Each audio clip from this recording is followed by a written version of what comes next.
You are listening to Leaders and Legends, a podcast featuring some of Indiana's most fascinating men and women whose impact has shaped our state, our communities, and us. Join us as we discuss their imprint on our history. Leaders and Legends is brought to you by Veteran Strategies Incorporated, your local veteran business enterprise specializing in public relations, media relations, public outreach, crisis communications, and digital photography. My name is Robert Bain, Principal of Veteran Strategies, former Deputy Chief of Staff to Mayor Greg Ballard, and Communications Director for the Indiana Republican Party. I'm honored to be your host for our discussion.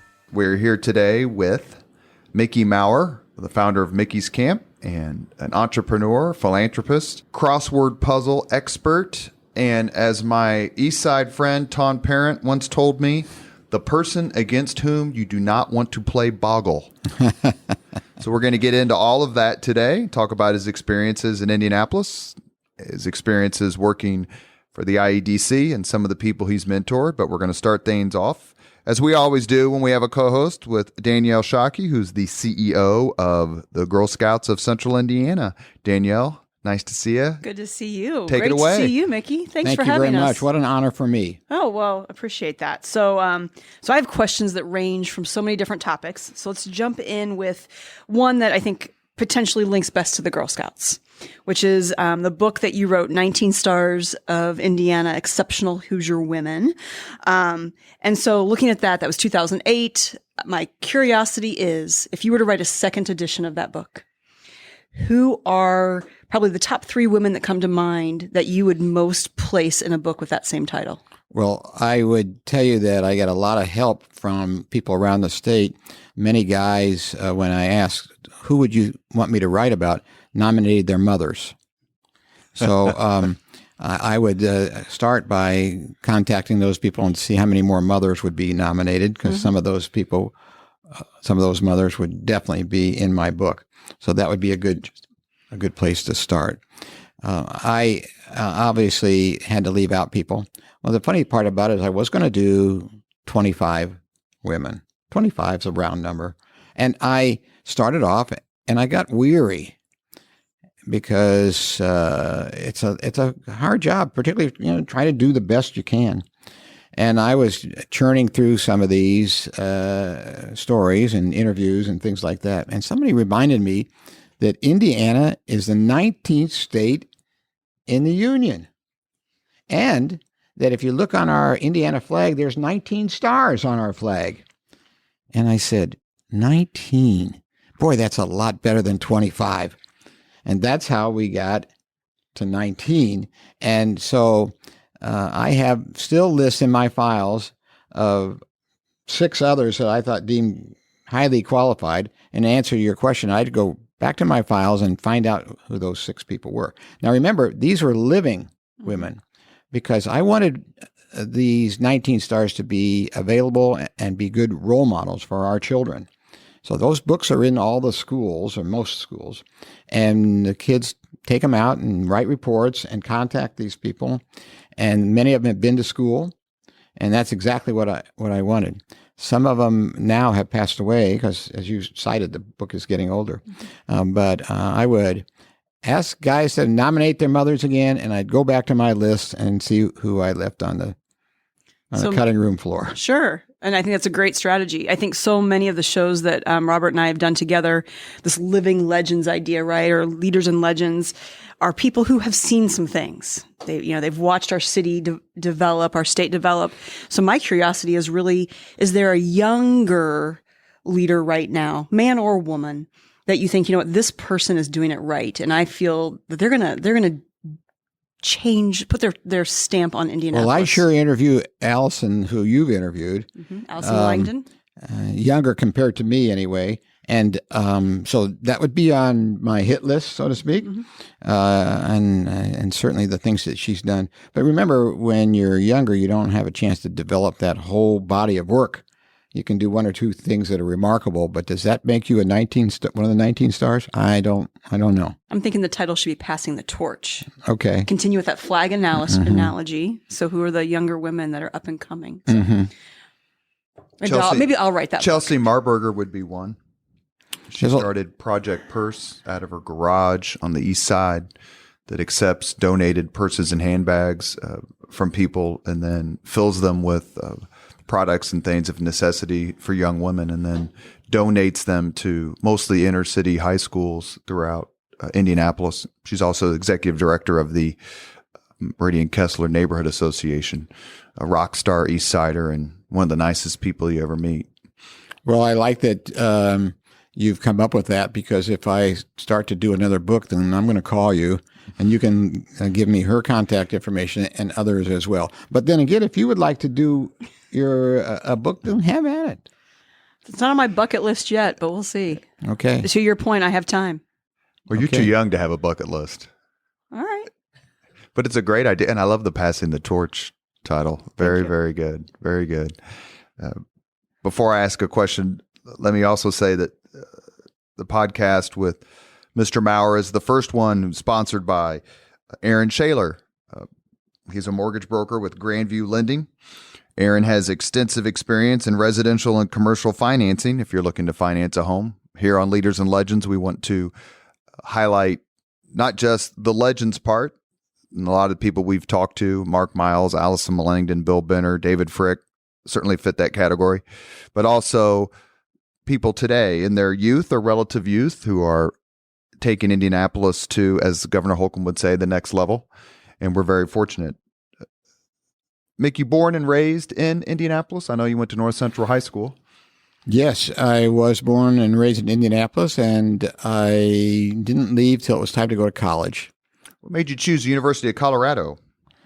Well, I was the first graduate of college in my family, so we weren't oriented too much toward college, and I noticed a lot of my fellow students were picking out of school, and I was in the library and I saw a brochure for University of Colorado. There was a guy on the front skiing, and I thought, boy, that looks like a lot of fun.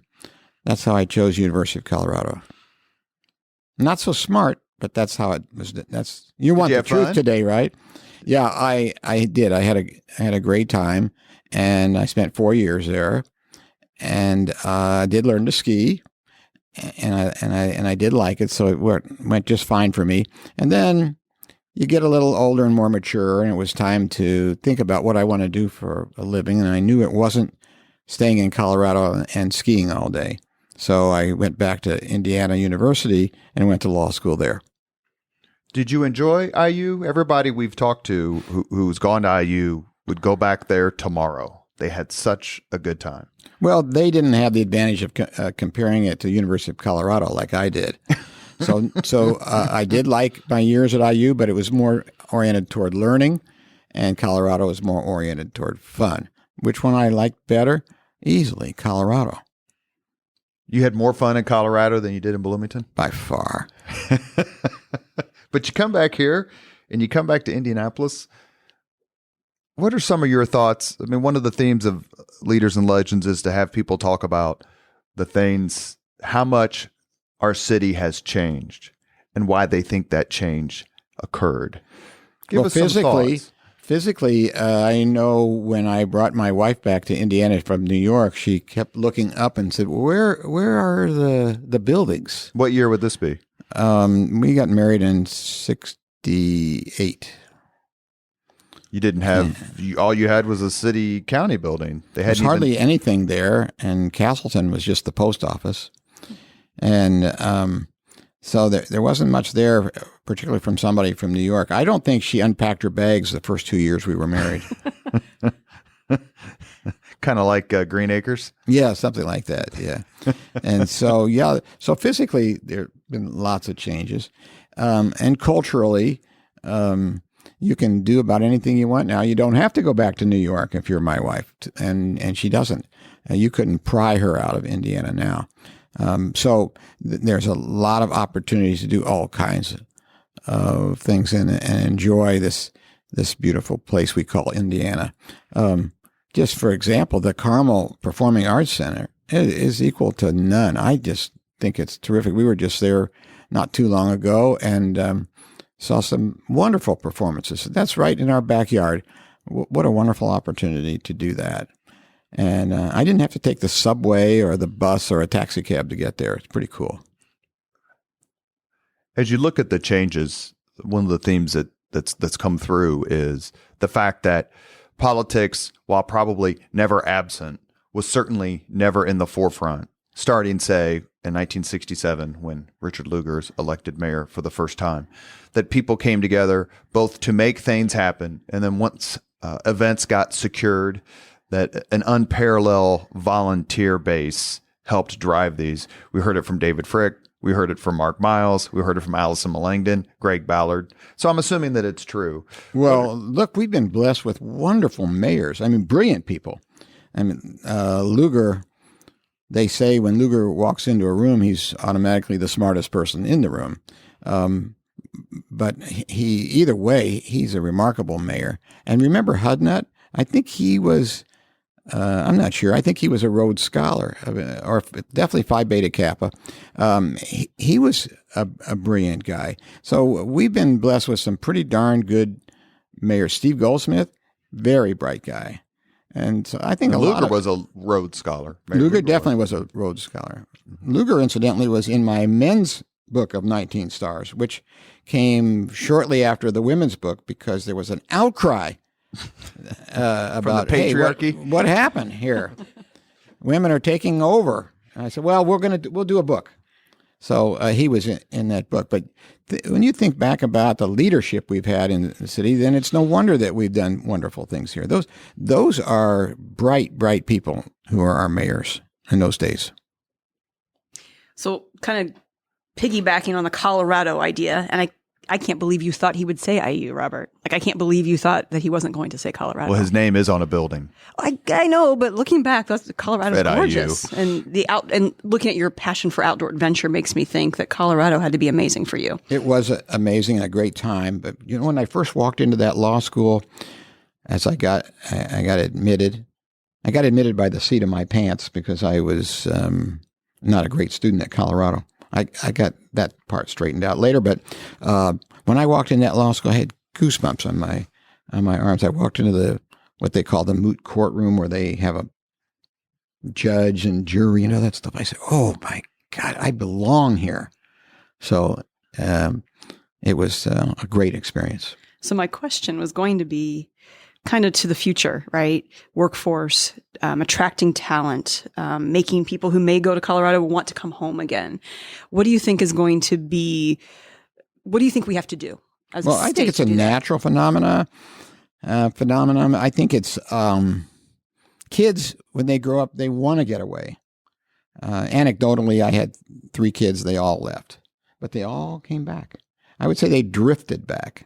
They didn't come back en masse. They just, eventually they're all back here. Why? Because this is a great place to grow up and to raise children. Plus, it's just getting better and better because of some of the things we talked about. So do we have to make an effort to get people back? I suppose so. And my friend Bill Osterly is working very hard at trying to do that. And I haven't seen the measurement of his success or not. But I say it's a natural flow of things when kids try to get out, stretch their wings. If they have any memory cells at all, they'll say, well, Indiana wasn't so bad. And many of them will come back. Mm-hmm. One of the things that Greg Ballard did as mayor was to try to construct exactly what you said, an enticement. He was influenced heavily by his kids. He had a young son and a young daughter, both of whom were either at IU or just graduated from IU when he was mayor. And he set about creating a city for young people to matriculate back to and then build their business, build their career, raise their family. Is that one of the biggest changes you have seen in Indianapolis in the last 10 to 20 years, is just the amount of activity, the number of young people who want to call Indianapolis home, that Indianapolis is hip in a way that maybe it wasn't 30, 40 years ago? Well, let's take the back end of that question. It really wasn't 30 or 40 years ago. So I'll agree with that.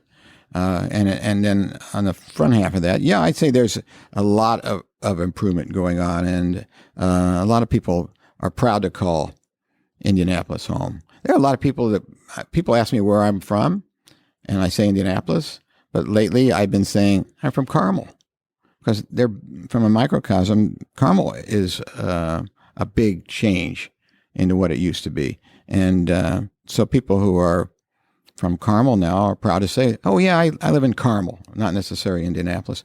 But we need to look at it as one big metropolitan area, and that's how we in economic development look at things, and that's how you should look at it. So all in all, Carmel, Indianapolis, everything's shakes down as a great place to live and work. Do you agree with former Mayor Hudnut's dictum that you can't be a suburb of nothing? Yes, I do. And what he's saying is that the core is most, that's the heart, and most important, that should be preserved, enhanced. Yes, I do agree with that. And that's come up a little bit. This show doesn't necessarily delve into politics too much, but to your point about economic development, the use of sports and tourism to help not only grow Indianapolis as a city, grow its tax base, grow its employment opportunities, but also to enhance its reputation around the world has been discussed by several guests, some of whom I mentioned just a few minutes ago.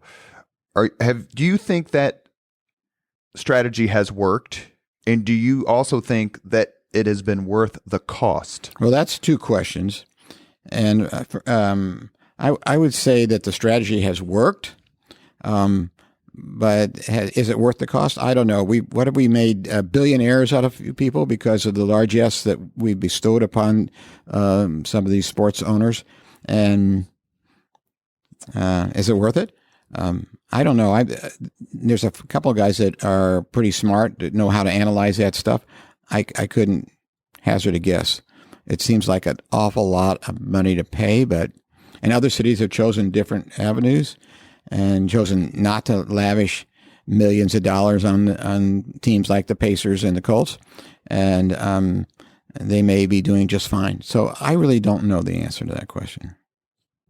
So one of the parts of Girl Scouts that I'm particularly proud of is our inclusivity and welcoming all girls.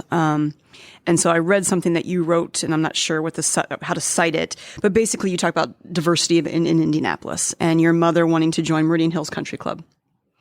And no, she didn't want to join. Okay, correct me, please. But yeah, so it was a situation where my mother belonged to a country club called Broadmoor because that was the only country club that would let her belong. So she belonged there. Let's make sure we're clear. Forgive me. Why? May I ask? Because why? she was Jewish, or is Jewish. She's still alive. She's a young 97 right now. So that's where she belonged. And the tradition in Indianapolis at the time, we're talking in the 50s, was that if you had a tournament at your club, then the other clubs would extend to you an invitation to play there while a tournament was really monopolizing the course at your home course. So her girlfriends, her neighbors, were all going to play golf one day, and they were playing at a country club called Meridian Hills. A very restrictive membership at the time.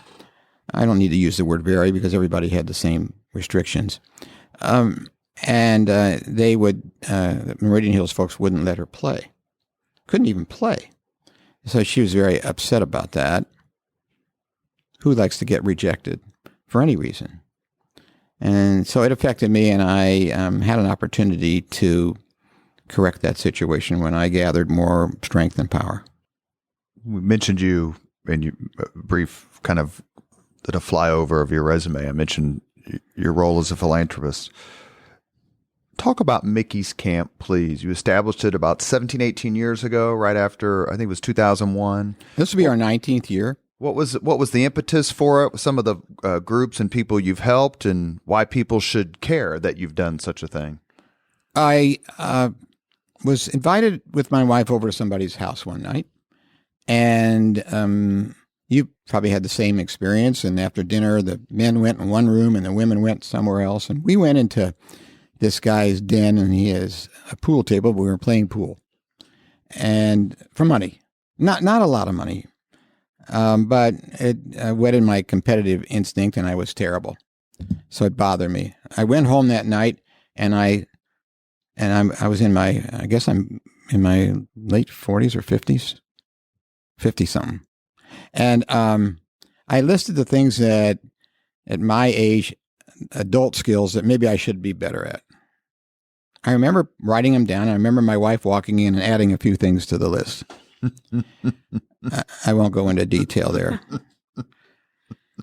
So I had to list, and I listed pool, of course, and I listed photography, and I listed all kinds of stuff, fishing. So then I wanted to learn from the very best. So I researched pros and experts around the country who were the very best at teaching these things, like the Black Widow in pool. I don't know if you've ever seen her on TV, and all kinds of things like that. State Scrabble champion, all kinds of people all over the country, top chef. And I went to the Flat Rock YMCA in Shelbyville, and I said, I'd like to lease your facility for a few days, 3 or 4 days, after your camp is over. They said, sure. It was found income for them. And then I contacted all these pros, and I said, okay, here's what I want you to do. I want you to come to town. I want you to donate your services, and I want you to teach me how to do these things, and I will make it a fundraiser, and everybody will come, and we'll learn from you, and everybody have a great time, and then we'll raise some money for charity. That's what I said. And then I had to start figuring out how to do that. We prepared a brochure. I was totally obnoxious about it. I had this stack of brochures. I'd go into a restaurant and hand them out. My wife refused to have dinner with me out anymore. And I started getting names, putting the arms of my friends. And I said I needed 100 to cover the fixed costs and then have some money for charities. I got to 99, believe it or not, and I was pleased. I get to camp, and one guy says, I'm new in town. I heard about this camp, and I insist upon coming. And that guy turned out much, much later to be my next-door neighbor. His name is Ursal Ozdemir, and he was my 100th camper, and he's been every single year. This will be 19 years, and he's been there 18 years. And a lot of folks said, okay, I did you a favor, Mickey. I did it. I didn't like it. I'm not coming back. But more than enough said, boy, that was great. I'm coming. I'm bringing friends. And from then on, the men's camp has just been full. It was full to the brim last year. It'll be full again this year. And so we raised a lot of money. And then later, when I got to a bigger camp where I could accommodate not co-ed, but a women and men's camp and co-ed days and meals, I had enough beds and stuff to do it. At Bradford Woods, we started a women's camp, and that's probably 10 or 11 years ago. So now we have both camps going, and the middle day, Wednesday, we have a joint lunch and joint classes, and it's worked out very, very well. Still enjoy it? I do. It's a project that you work. It's like a business. Okay. So the business makes $250,000 a year, but our shareholders are charities.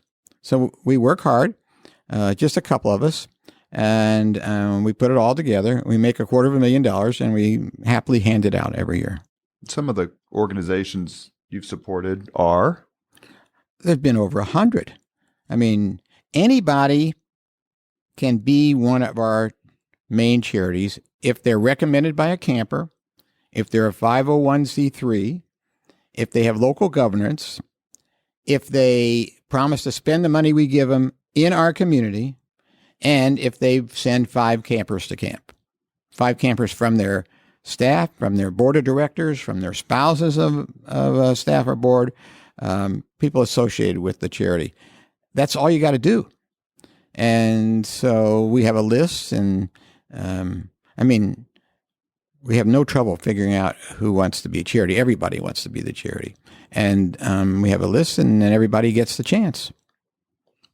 One of the organizations that received some support through this is the Girl Scouts of Central Indiana. Absolutely. I think it's been right around probably 3 years ago. We were the women's charity of choice for the Mickey's Camp. We're thankful, very thankful. We've continued to support. We've continued to send people because they had that great of an experience. Oh, please do that. Absolutely. And then we'll make you a charity again one year. All right. I'll hold you to that. Okay. In 2004, a fellow named Mitch Daniels was elected governor of the state of Indiana. You guys went to the same high school? Not at the same time. A few years apart. Yes. Governor, if you're listening. A few years apart. And you went to go work for him as Secretary of Commerce, if I may put it that way. What was that like? And what do you think the impact of the Daniels governorship has made on Indiana? Is it a watershed event in our history in your mind? Yes, I think Mitch Daniels probably did as good a job as one could do. And it was at a time when we had a lot to do. Economic development took great strides forward because Mitch and his team made the regulations easy for us to sell companies to come to the state. Taxes were relatively low compared to our neighbors, and our credit rating was very high. So all we had to do was go to work, which we did, and we brought a lot of businesses to the state of Indiana. And so that went very, very well. I was comms director for the Indiana Republican Party in 2006 and 2007, before the Daniels administration really it was in a bad way politically, especially in 2006. We had a rough year at the ballot box. But about that same time, you had things like the lease of the toll road up north and the securing of the Honda plant. And what were your opinions of that? And if you were involved in either one of those, if you could, Sarah, I was backstory. peripherally involved in the toll road, so not really. The Honda, that was strictly economic development. That was my bailiwick. And the Toyota plant, the same year. We were the only state that has 2 Toyota plants. We worked very hard on both of those. We had some support from the legislature on Honda and some of the other players, but Toyota we kind of did ourselves. And those were just 2 of tons of deals. Nestle, if you go up to Anderson, you see Nestle. We did the Nestle deal that same year. And we did the Viola Water Company headquarters, national headquarters. We did some very big deals there. We did some Rolls-Royce work, and then lots and lots of smaller deals, which is really the backbone of Indiana small business. It was very, very active. I didn't bring any stats with me, but when I used to cite the work we did, the Democrats got upset because it kind of inferred that the prior guy was a failure, and I didn't mean to make that inference. So Governor Kernan, Governor O'Bannon, you mean? Yeah, and his guy. So I don't do that anymore. But we were very proud of the work we did. Would it be fair to say, without being too direct, that you crossed the aisle to work for a Republican governor? I like to first find a moderate Republican to vote for. So, no. Like Lugar, Sure. I'm a big fan of Lugar's, for example. I would vote for a moderate Republican first. Have you seen one of those guys in the last few years? Maybe I'm one. Well, but I haven't seen many. So Greg Ballard? I probably voted for. No, I couldn't because I don't live in the city. Carmel. Yeah. Mm-hmm. But I did vote for our mayor, Carmel mayor. He's a Republican, and he's not way out there on the right. So, yeah, he would qualify for me. But if I don't find a moderate Republican, then I'm going to look elsewhere, and I'll vote for a Democrat too. So that's where I am. One more question about Mitch Daniels before Danielle takes over, and that is, he seems to possess a quality of leadership combined with intelligence and unparalleled, I would say, communication skills. How often do you, or correct me if you don't think I'm right, but what he's doing at Purdue, which is where my son's getting ready to go because he's got into the aviation school there, it just seems that there are certain people who just have it. And we can define it, it's somewhat nebulous. Governor Daniels seems to have it. Are there other people you've encountered in your business career who you'd like to just mention for a few seconds who just singularly impressed you? Well, we were talking about politics, and Lugar is a very impressive guy, so I would say that's pretty good. I've had a privilege to work but with a lot of good business people, and I've had a partner for more than 50 years. His name is Bob Schloss, and I've enjoyed working with him. He's a bright guy. I now have a current partner at the IBJ named Nate Feltman, who was my successor as Secretary of Commerce. He's got a law degree. He's got a law degree from a school up in Indianapolis, not quite as good as the one down in Bloomington, but still a pretty good school. And he speaks fluent Russian, and he's got a great track record and marvelous hair. Yeah, and I say, if he isn't it, he will be it. You know, it's hard to describe, but don't think for a minute that Mitch Daniels is automatically it. He's a hardworking guy. And if you want to be, as you call it, it, then you got to work hard. And people shouldn't lose sight of that. He's not automatic. He puts the time and energy in to get it right. It was a pleasure to work for him for the most part. He may not return the compliment. I must have driven him crazy. But what did you do that drove him crazy? Can't let that hang. Yeah. Well, I think I was the oldest person in his cabinet, and the one that he told me to run the IEDC as a business.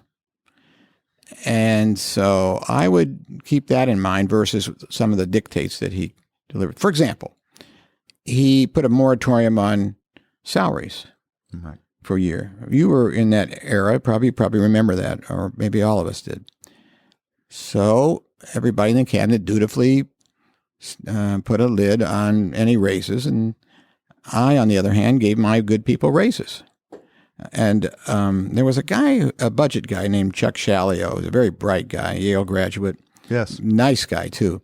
And he called, and he was less than happy about the fact that I disregarded the orders of the boss, gave my people a raise. And I said, well, Chuck, you'll also note that he told me to run my IEDC like a business. And you can't run a business if you don't give your best people a raise. They'll leave. And that's a lot of the reason why government employees do leave. They don't get paid well. So I gave them all the ones that should have deserved raises. I gave them raises, and Chuck said, okay. He checked with the governor. Okay, but that's one of about 20 different things, and we could have this entire afternoon of things where I had to do things the way I thought they should be done, and I don't think the governor was always pleased with the way I ran. You might have to interview him next. Oh, we'd love to have him on Leaders and Legends for sure. Absolutely. But one of the things that you hear from whether it's elected officials or top CEOs, a lot of their pride, and that's an apt term, comes from the people who worked for them and have gone on to do amazing things. Whether it's Nate Feltman, who's marvelous and bright and successful and very engaging, very humble, terrific guy. Ryan Vaughn, who's been on the podcast. Michael, who worked for Greg Ballard. Michael Huber, who worked for Greg Ballard. We're hoping to get some folks who worked for Peterson and Buy and all that. It's really one of the legacies these top executives and elected officials leave. Is that something that's been important to you as a top executive and philanthropist here in Indianapolis? Well, when I was at the IEDC, and we started that place, we were the first people to put that together, and I thought, what a legacy I'm going to leave here. And we hired people, we trained people. The commerce was in terrible situation, and when we were out, we left it in humming shape, great shape, and I thought, well, there's a legacy that'll last forever. I think I dropped by 2 years later, and I didn't recognize a soul. So if you think that you're making a big imprint, maybe you're really not. Not that the place was not doing well. It was doing pretty well. But I think you have to have an outsized ego to think you're going to leave a legacy when, in fact, you probably won't. So I mentioned off air that a colleague of ours who works at the Girl Scouts in a chief position used to work for you, Mickey, and she tells a story that she was potentially in the organization at the time, and it doesn't matter which one of the organizations you were a part of, that she was just a nobody. I mean, she was a employee, but what struck her most profound about you and talking about legacies is she felt like at any time, and she did this and you did this, that she could call and say, can we have lunch? Or can I talk to you? And you always said yes, that you always cared about hearing from a variety of people in your world. And so I feel like that's, a legacy. But I wonder if now looking back, is there something that you've always felt was fundamentally core to who you were? Was it the way you treat people? What is that? One time in my early career, I was working for somebody and he asked me to call a group, the Jacksons, out of southern Indianapolis. And why I remember that, because I was very upset at the time because they wouldn't return my call. I think they were real estate developers, or grocery store owners, or who knows what.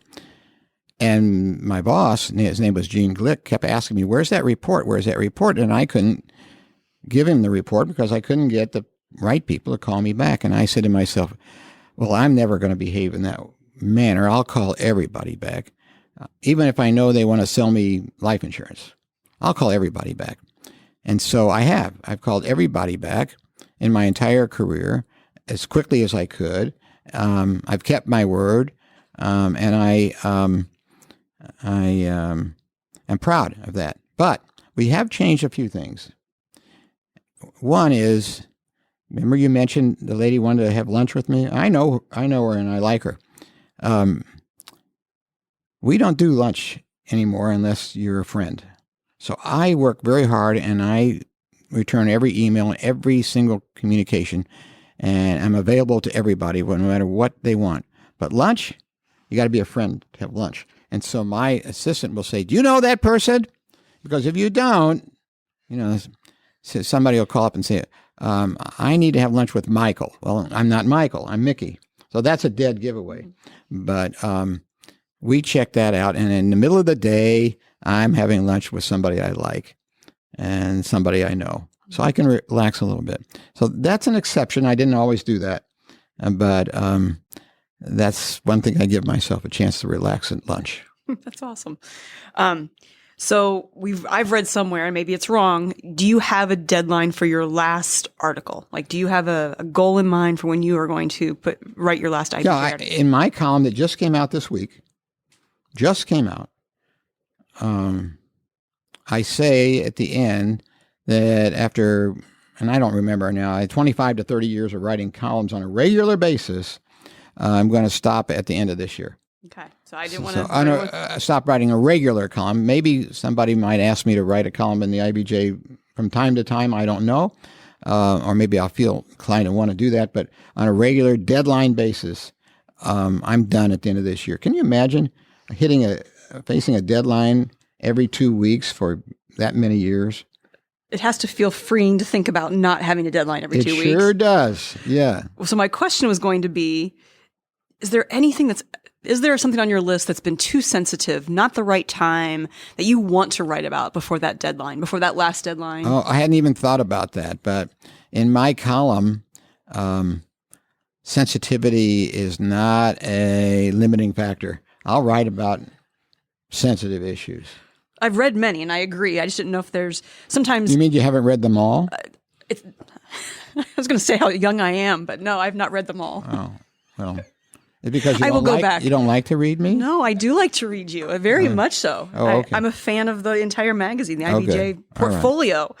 All right. But you're right. It seems like you will write about a lot of things. Book banning and Vice President Pence and just things that I think are such interesting topics. But sometimes I think they're interesting topics, but our community isn't ready for them. And so I didn't know if there's something that I write about things before the community is ready for them. Good for you. I think it should be written about. I mean... I own the damn paper. But the funny thing about it is, I wrote a column last month. It was an April Fool's send-up, and the newsroom refused to print it. And let's realize one thing very, very important. When I bought the paper many years ago, 30-some years ago, I said, okay, the newsroom is off limits for me. I'm not going to influence anything you write about. So when they said, we're not going to print this, it's too raunchy, then I said, okay, you're the newsroom. I told you it'd be hands off. And we've had those discussions before. And they all know they have full authority to print or not print. And it's unencumbered by anything I can do or say. So in a sense, I was pretty happy with their independent judgment. But being an author of a column that I thought was pretty funny, they rejected. I know what They Robert's rejected going to me. ask you. He's going to ask what was too raunchy. Well, That's usually where he goes next. well, Robert, I would this column, which just came out a couple of days ago. And you offered for people if they want to read it. I said, if you you'd want to send it read this them. raunchy column, send me an email and I'll send it to you. Well, I grew up on the east side, so your definition of raunchy and mine may not be the same. Well, I was swamped. Everybody, if you tell somebody, it's like being banned in Boston. Okay, that's the most popular play in America. If it's banned in Boston, everybody wants to go. So I had a banned in Boston column, and my emails just blew up. My assistant's back there spending the rest of the day sending columns to people who want to see this dirty column. So yeah, so we're fulfilling all those requests. You're listening to Leaders and Legends. It's presented by Veteran Strategies Incorporated and sponsored by the Girl Scouts of Central Indiana and Aaron Shaler with Grandview Lending. We're sitting down with Mickey Maurer, businessman, philanthropist, entrepreneur. We're coming up in 2019 on the 20th anniversary of you climbing Mount Kilimanjaro. Why? And what are some of your memories of that? I was there in Africa with my wife and a big group of people on one of those Indianapolis Zoo sponsored tours. And we were in a major city there in Kenya called Nairobi. And from Nairobi, you can look up and see the neighboring country, Tanzania, where Mount Kilimanjaro is. And it was majestic. It was on the equator, yet it was covered with snow. I mean, that's almost impossible. And it wasn't part of a range. It was just one mountain sticking up there. It was a volcano. And I said to Janie, I'm going to come back and climb that. I had heard it was a big challenge. The truth is, more people died on Kilimanjaro than any mountain in the world, including Mount Everest. And the success rate is around 50%. And this is from people who think they can do it, who are in shape. And so I thought, well, that's pretty cool. I'll do that. And I'll see if I can get our own group so that we can all have fun together rather than just sign on with a bunch of strangers. So we put together a group of local guys. And not everybody I asked said yes. A lot of people said, are you nuts? But we did cabbage together 10 people. And I spent a lot of time. We went in September, I think, and spent all summer working hard to get in shape and did. And 9 of us made it. One guy had mountain sickness, and it was pretty serious, and we had to get him off the mountain quickly. And that's how a lot of people die up there. But 9 of us made it, and we all got together, and we used to get together on a regular, maybe every couple of years. But and we told the group, and who wants to go back? 9 of us said never, and the guy who didn't make it said, I'll go back. But did he make it? He never went back. No, Never went back. Never went back. It was very tough. It's like my father used to say. The Army, he was a World War II soldier. The Army was the best thing that ever happened to me, but I'll never do it again. So that's kind of like, we loved it. We loved hanging out with one another. And it's like, like the Army, going to war together, being successful for the most part, but nobody wanted to try it again. Remember, we're older people. We're in our 50s at the time. We're not 20s. Sure, and I had read before that Kilimanjaro was the most dangerous. Why? Jagged peaks? No, not atmosphere? so much. No, not many people die falling off the mountain like you might think. It's ultra high altitude, so you can die easily from that. It's tough. So you think you're in shape, but you have to really be in superior shape. And so you can die from that. It's very cold. It can be very, very cold at night. You can't drink the water. So, I mean, it throws a lot of challenges at you. And so, yeah, if you're vulnerable to any of that, then you could easily die. Some people fall, but that's not where death claims most of the people on Kilimanjaro. Talk to us a little bit about, as we wind down here in a few minutes, your love of crossword puzzles. I was at law school. I remember vividly what happened. There's a saying in law school that the first year they scare you to death, the second year they work you to death, and the third year they bore you to death.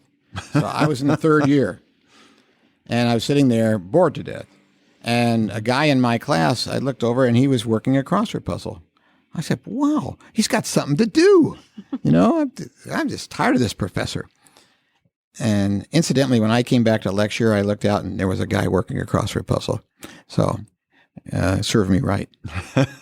Anyway, I went out and got a crossword puzzle for the next lecture from the Louisville Courier-Journal, and I was happy as a clam, sitting there half listening and half doing a crossword puzzle. And I got hooked. A lot of fun. And so one day I worked at what I thought was a particularly bad crossword puzzle, and I said, gee, I can do better than that. So I went about making a crossword puzzle, and I sent it into the New York Times. And it was promptly rejected. And I said, well, hey, that was a pretty good puzzle I wrote back. What's wrong with it? He said, I didn't want to hurt your feelings, but this puzzle contains a plethora of esoterica. And I didn't know what either word meant. I had to look them both up. And then from there, I redoubled efforts and through a lot of crazy things, started publishing. And I've been doing it ever since. Why would my good friend and fellow East Sider, Tawn Parent, who used to work at the IBJ, specifically mention to me years ago, by the way, your love of Boggle? She told me, stay away from him. If he gets out the Boggle, don't do it. We, at the IBJ, by the way, I love Tawn Parent. She's a terrific lady, a wonderful woman, and bright as can be. And a pleasure to work with. She was a great gal. I'm sure she still is, so I don't see her too much. She's terrific. I just saw her on election day. She's working at IPS. She's doing wonderful things. Terrific husband, and their son, who beat cancer as a kid. That's right. Went to University of Alabama. Yeah. I think the world of Tawn Parent. We, at the IBJ, I forgot what day, I think after we got the paper out, maybe a Thursday. Paper goes out on Thursday at the time. Now it's out a little day earlier. We'd all sit around our conference room and bring in something to eat, and everybody's relaxed because the paper's gone. Deadline doesn't start till the next day. And we'd play Boggle. And Tawn was a pretty good Boggle player. Well, she's extraordinarily bright. Yeah, but I was better. So she's right about that. I'm not better at everything, but I was better than she was at Boggle. So she has. You must have scarred her because she's mentioned it to me more than once. Yeah, well, Boggle, crossword puzzles, words. It's if you practice at those things, you get better. So we had a great time together, and that's where she got that. And when Will Shorts, who's the New York Times crossword puzzle editor, comes to town, he's from Crawfordsville originally. We'll sit down with a group and play Boggle. And so it's Boggle at a fairly high level. She's right. We always end the Leaders and Legends podcast with the same 5 questions. But before we do so, since we have Danielle here today, Danielle, do you have one last question you want to ask Mickey? Yeah, absolutely. So part of our audience for being on Leaders and Legends is for our girls, our 29,000 Girl Scouts in Central Indiana, we hope, or certainly their parents, troop leaders. So I'm wondering, Girl Scouts is about building girls of courage, confidence, character, who make the world a better place, for which, as I listen to your answers today, I think you have all of those. Thank you. What would your advice be, particularly to a young girl who's, just young girl for her future? What's most important to be successful, do you think? I don't think that answer is any different than what I would tell a young boy. Yeah, I tell absolutely. a young girl.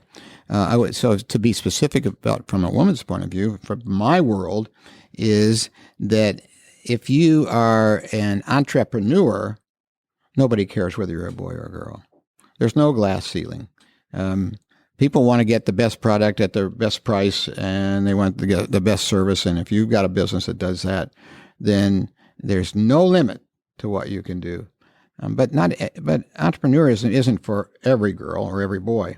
But that's just kind of a small little piece of advice.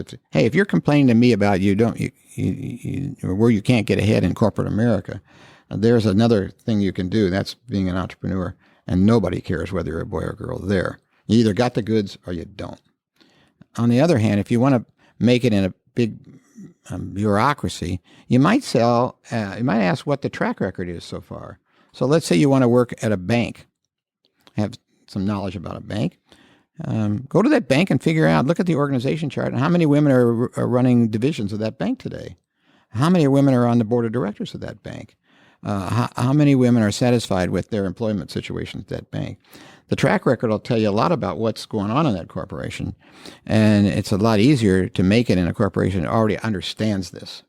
So I would do some research, not just what they're going to pay me, not just what the job's about, but what is the company about? I would do that. So I probably monopolized too much of time on that one question, but those are a couple of ideas. That's a really great one, actually. Before we get to the 5 questions today with Mickey Maurer, I want to remind the audience that we have a new sponsor. That's Aaron Shaler, a mortgage broker with Grandview Lending. You're going to hear more from Aaron in subsequent podcasts. Thank you very much, Aaron, for sponsoring us, along with the Girl Scouts of Central Indiana.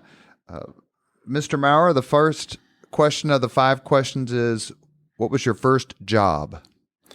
My first job was in elementary school, and there was a amusement center called Little America. Now, if you haven't lived here your whole life, or you're younger than, say, 65, you've never heard of Little America. It's an amusement center. It was right right by Glendale.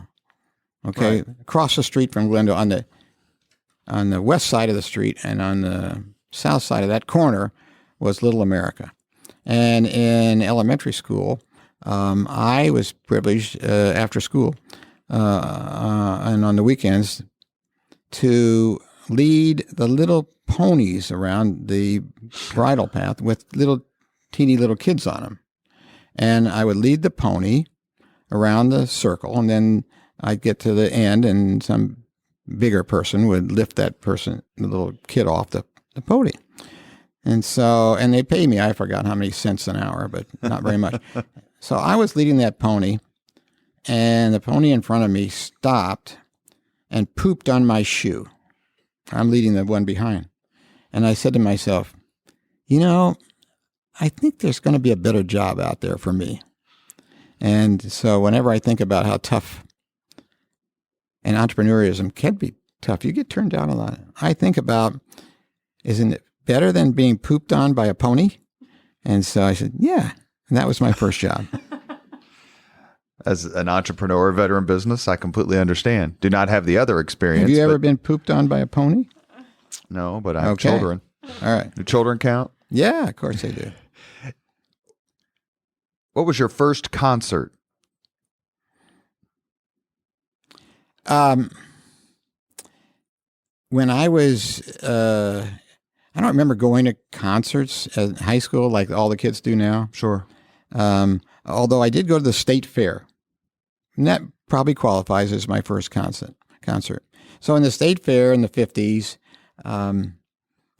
you would be treated by Pat Boone. Ever heard of Pat Boone? Yes. Okay, so he would sing, and you go to his concert as part of the state fair and get a date, and then your mom and dad would pick you up and drop you off because I couldn't drive at the time, 14 or 15. And I remember Pat Boone did it 2 years in a row. He did a cover of Van Halen's Panama, actually. Well, he was in a phase where he was way over his head and never should have gone that direction. But his ballads in the old days. And, sure. and you wanted your date to swoon a little bit. So that was Swoon over him or you? no, anybody. It's fine. If you could recommend one book to anyone, I know that's difficult, but if you could recommend one book for anyone to read, which book would you choose? Well, everybody chooses To Kill a Mockingbird, and I would not choose that. So I can tell you which one I didn't want to choose, although that was a good book. And then the other people all choose the Bible. I wouldn't choose that. So I don't know that we've heard To Kill a Mockingbird. We have had the Bible a few times, but yeah your point's well taken. Yeah. So I read about 2/3 of my reading is nonfiction, and 1/3 is fiction. So if I recommended a book for the beach, it would be a great book of fiction. And I just read a great one about a guy that comes to New York in the 1700s, and this podcast is going to have to wait or contact you for me to give you the title of that book. But it's a beach book, and it's got a great setting there, and it's got murder and mayhem and everything else. So great fiction. So I liked that.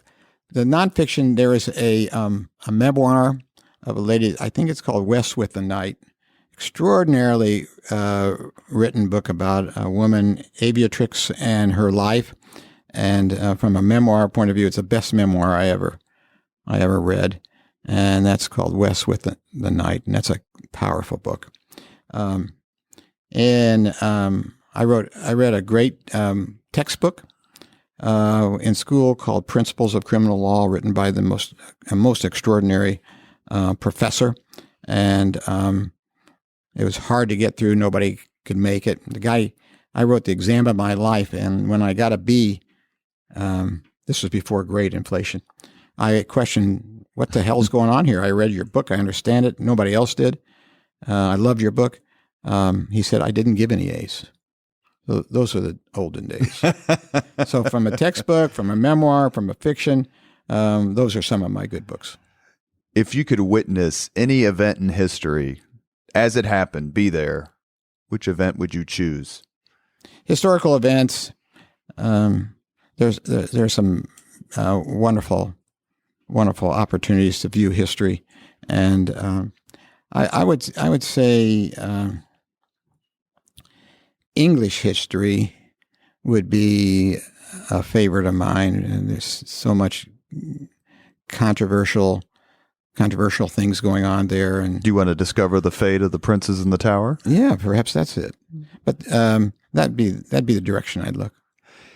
Finally, if you could have dinner with anyone in the world living right now, 2 hours, talk about anything you want, whom would you choose? We had that discussion a couple nights ago, and my 4-year-old, they phrase it a little different. And if you could have a conversation with anybody, living or dead, you could choose whomever you want. And my 4-year-old said, I'd choose somebody living. But kids see things in such a simple way. So do you mean somebody that's living today? Correct. Alive right now. I'm looking forward to a conversation I'm going to have pretty soon with Mayor Pete. So refreshing and so bright, and big future, big challenges ahead. I'm going to get a chance to have a conversation with him because I'm going to make that happen. And that's the guy I would look forward to having a conversation with today. Thank you so much. Thank you very much for listening to Leaders and Legends, brought to you by Veteran Strategies Incorporated. If you want to contact us about this program or our menu of public relations services, please send us an email at robert@veteranstrategies.com. That's robert@veteranstrategies.com.